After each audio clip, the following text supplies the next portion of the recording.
Hey folks, y'all all know about the algorithm, right? Yeah, so what I need you to do is like, share, and subscribe. I need you to help me with the algorithm. I need you to like, share, and subscribe, and please leave a comment because the more that you do to help me, the more visible this gets, and the more this information gets out to other people. Again, thank you, and let's start the show. You woke? Time to get up.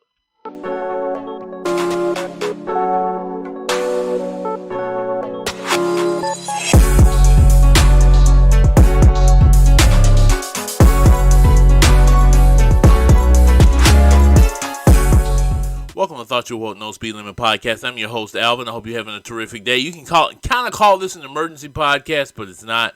I really want to talk about two interesting subjects because there's a lot of traffic in the sports and news industry right now about Jerry Jones and Deion Sanders. So let's start with the Jerry Jones situation. A photo of Jerry Jones from 1957 has emerged showing him along with another group of white students standing at the door blocking the entranceway for a group of young black students coming to school. And this is during the course of integration. Now, I will say this about the photo because we got to say it up front. Jerry Jones was in the background of the photo, standing there, seeming to be an observing person of the photo of the situation. Now, according to Jerry Jones, he was just there observing what was going on, that he was not a participant, but he did also say that at some point that incident got violent as the people that you see in the front of the photo directly confronting the black students getting into the school, that there was a confrontation, there was violence, they were pushed off the staircase.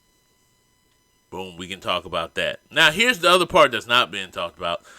It's LeBron James said something the other day. He said it's amazing how he was standing in a news conference and the media did not say not one word or ask him about the Jerry Jones situation. Wow. He said it's easy for y'all to ask me about Kyrie Irving, what was going on with Kyrie Irving, but you won't ask me about Jerry Jones. Not one of you asked that question. Your boss didn't tell you to ask that question, neither did they. My stories today will be about a difference between power and influence. Jerry Jones is one of those guys you can say is very powerful. He's the owner of an NFL team. He pays millionaires. He pays millionaires to be on the field. He makes men millionaires. That's powerful. He hires and fires administration and coaches. He's a powerful, powerful man. He builds stadiums. He has big influence in places like Dallas, Fort Worth, and that entire area because his name is Jerry Jones. He's built his own little empire there, right? His power and influence. Now, a lot of people are upset about everything that's going on with Jerry Jones. Saying, oh, man, what you trying to do? Trying to call the man a racist? Trying to say this? Man, that was 1957 in Arkansas. A lot of white men grew up in a racist situation. I know. I deal with them every day. They grew up in the South. Now, you meet them. They're the nicest people in the world, but they've got some things, some ways, some things that tell you about who they are and what they believe in, right? Let's just say this about Jerry Jones. I'm not even going to say that he's racist. Let's just look at that photo for what it is. There's a man at 14 years old, a child, 14 years old, standing there observing a situation where one group is attacking another group trying to get into a school. Jerry Jones does absolutely nothing. I'm going to tell you this about Jerry Jones. Everybody forgets the Kaepernick situation. Jerry Jones said nobody on his team would ever take a knee. Now, in the back rooms, he was saying, oh, well, the reason why is because it's going to look unpatriotic if we don't take a knee and all those other things. Now, you're in Dallas, Fort Worth. It's a blue area. It's a blue part of the country. People understood what Kaepernick was doing, what his purpose of that was, right? They knew why he was taking a knee. But here's Jerry Jones saying, I ain't letting my players take a knee. He took a stance there. Jerry Jones has never hired a black head coach. I don't know how many I think he has a quarterback coach, maybe a running back coach. I don't know how many black executives are in his board. I don't think he's ever had a general manager that's black. Jerry Jones has that power to do something about it, but has chosen not to. He'd rather stand by like he did in that photo in 1957. Now, he's got plenty of black players on his team. We're talking about the NFL where 75% of the employment is black, but very few of them are actually in the administrative part of the team. You can say, well, we got a black coach down there in Tampa Bay, and they're not doing so well. Well, he's also got a former coach in his ear as a consultant. So we can talk about all of that later. And he's got a quarterback that's aging in Tom Brady, but we'll talk about that some other time. But when it comes to Jerry Jones, here's a man with power, not only power, but influence, which is two things to have together, and that's powerful. He's more than rich, he's wealthy. He's capable of changing and saying, I'm going to do this. But Jerry Jones has chosen not to. In every situation, Kaepernick situation, he's chosen not to. That is what the story should be about Jerry Jones. We can talk about what the media does. The media attacked Kyrie Irving and said, yeah, he needs to go down. But Kyrie only has influence. Kyrie doesn't have power. Jerry Jones has power. That's the structure of white supremacy that we talk about all the time. White supremacy is not necessarily just racism. White supremacy is white supremacy. I have the power to put people in places. Don't talk about Jerry Jones. He makes millionaires. I've had this told to me a million times. Do not talk about Jerry Jones. He makes black men millionaires. Anybody can give somebody a check, especially if it's going to do something for you. That doesn't mean they have to like you. Doesn't mean they're not a racist. We had an owner of an NBA team that said he doesn't allow black people in his house, yet he had black players playing for him on the basketball court. Y'all understand the level of how this works, right? When the people who are in power change their mind and decide to influence something, they can change it. Look at the NFL. Remember the Denver Broncos?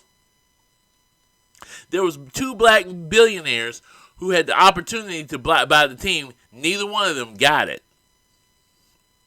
Because the Walmart guy, the CEO of Walmart, ended up getting the team. Not only that, this is how they tried to play it off. They went and got two black co-owners, whatever you want to call them. They don't have the same power as the owner of the team. In other words, now here you go. Maybe they got some influence, but they don't have any power. That's how the game is played. They're still in control. They're in power.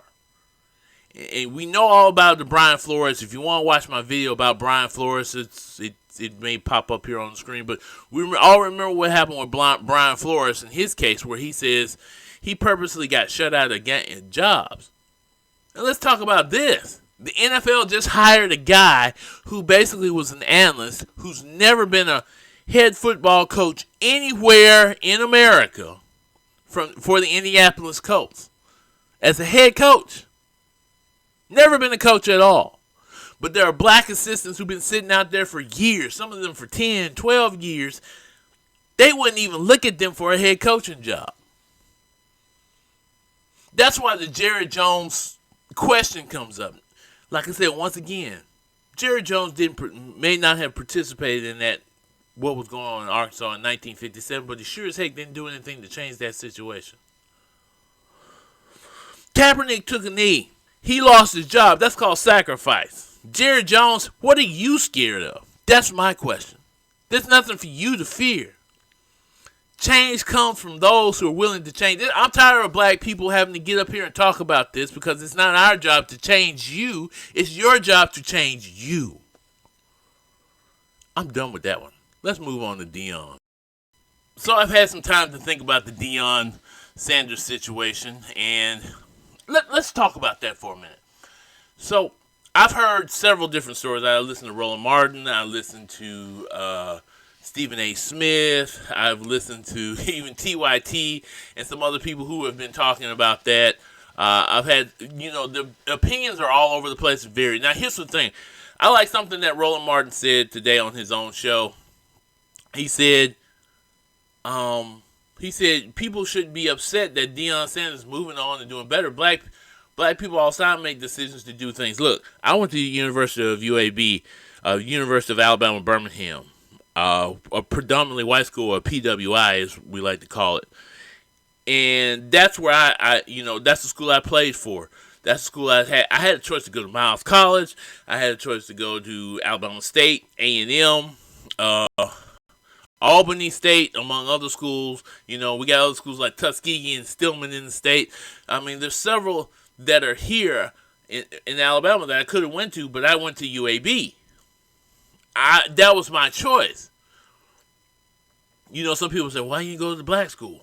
That was my choice not to go, okay? That you have that right as a black person to decide to go or not to go. We understand the culture of the SWAC. We understand what's there. It's a place that supports black culture, the place that supports black kids learning and growing. It looks for better in the black community in a way that PWIs can't. And I totally understand that.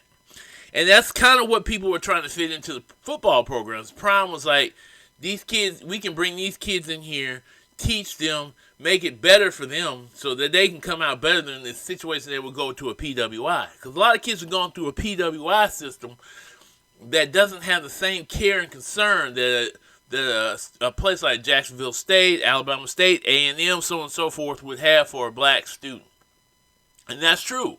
It's very true. I believe that, even though I did not personally go to an HBCU. I believe that there's certain things, like if you say, well, I can get a degree in African American Studies at the University of Princeton. Yes, you can. But 9 times out of 10, the professors that are teaching those classes went to an HBCU, either as an undergraduate or graduate student or to get their doctorate. They went to an HBCU to teach those things. And there's a difference between taking African American studies and investing in the culture. And so now people are going to say, oh, you mad at Deion for leaving? No, I'm not. Here's the thing. Deion was there because he wanted to build a resume. He loves football. He saw an opportunity at Jacksonville State when people were like, hey, man, can you come down here? He came to Jackson State and he said, you know what? Let me build this program. Let me show you what I can do. And he did. He worked with the meager facilities they had, which is a problem in most black schools. To be honest with you, they don't have the greatest facilities in the world. They're attractive to big name talent on the football field. Not only that, he worked on the facilities. He brought up issues about what's going on in stadiums that they play in, so on and so forth. These are the kind of things that Deion Sanders did for college football in that time he was there. Now, remind you, he was there to build his resume. While you folks were thinking he was Moses, he wasn't Moses. He was looking for his promised land. He's looking for his next job to build his resume, grow himself, and move on to somewhere else. In the process, he brought in 5-4. He showed that you could bring in 5 and 4 and 3-star players to the SWAC. SWAC doesn't participate in the regular NCAA. They were considered the FCS level school, but they don't participate in that way. SWAC has its own brand. They have a bowl game and all that thing, right? So even though they're NCAA, they're not necessarily in that same token as those other conferences. So at the same time, because of this participation in the way that they see themselves as being able to play on the level of other schools like the FBS schools. Why can't I attract that student here, right? So they got 4, 5-star players to come there. Had 3-star players to come there. It's hard for a team like UAB to even get 3 and 4-star players. Less known any of these other schools who do get 4 and 5-star players who aren't Alabama and Auburn, right? So the fact that Deion was able to do that was awesome. He bought that there. Now he's gone to Colorado, and some of those 5 and 4-star players have gone there, and they have decommitted. UAB just went through a coaching change. We had players decommit. We have some players that are probably going to leave, and we were having great season, winning seasons for 6 and 7 years in a row, right? That happens. But where it's different, where it's understanding is how the SWAC culture is. If it's about building this culture that we know, when you go to an HBCU game, the band's playing, they marching, the drum major's doing the they doing all that, dancing, doing all that stuff. The band is loud and proud, and the music is great. You love the halftime show. People out there cheering for the band. They're not just clapping. They're cheering the HBCU on, man. That is the culture that these folks that is built around the swag, the classics. Labor Day Classic, the Bayou Classic. All those classics, the Turkey Day Classic, all those are classics, and they have traditions that go into black culture, food, tailgating, all of that. Something that's unique. And they felt that Prime was leading that to the promised land. Like, it's going to put this out to the forefront. We're going to get the best players in the country. We're going to get all this. The attention going to be drawn to us. Black schools struggle to get proper funding. They struggle in all kinds of ways, but they're so important to black students.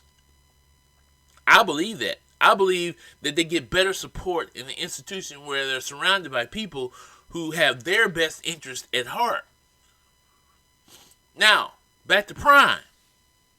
He is Prime. He's Coach Prime. Coach Deion Sanders. He's a coach who was looking for an opportunity. He came to Jacksonville State.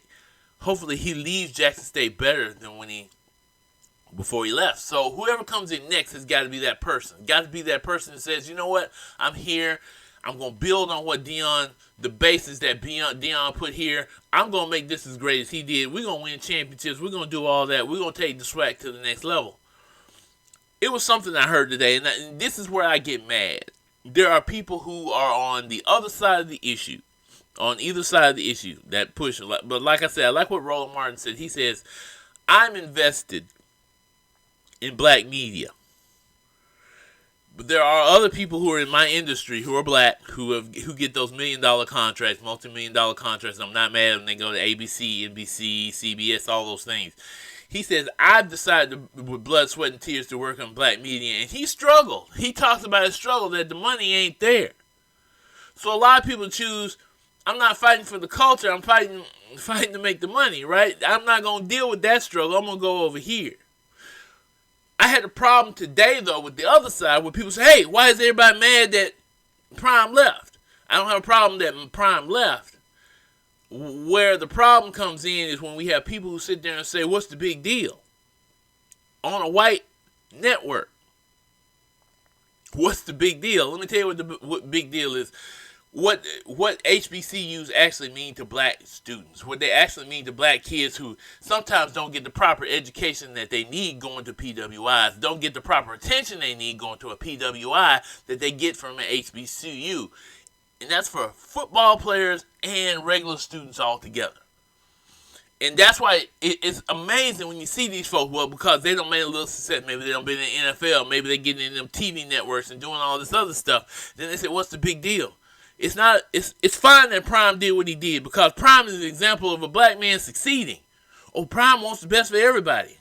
The bottom line is about investments. What are you willing to invest in?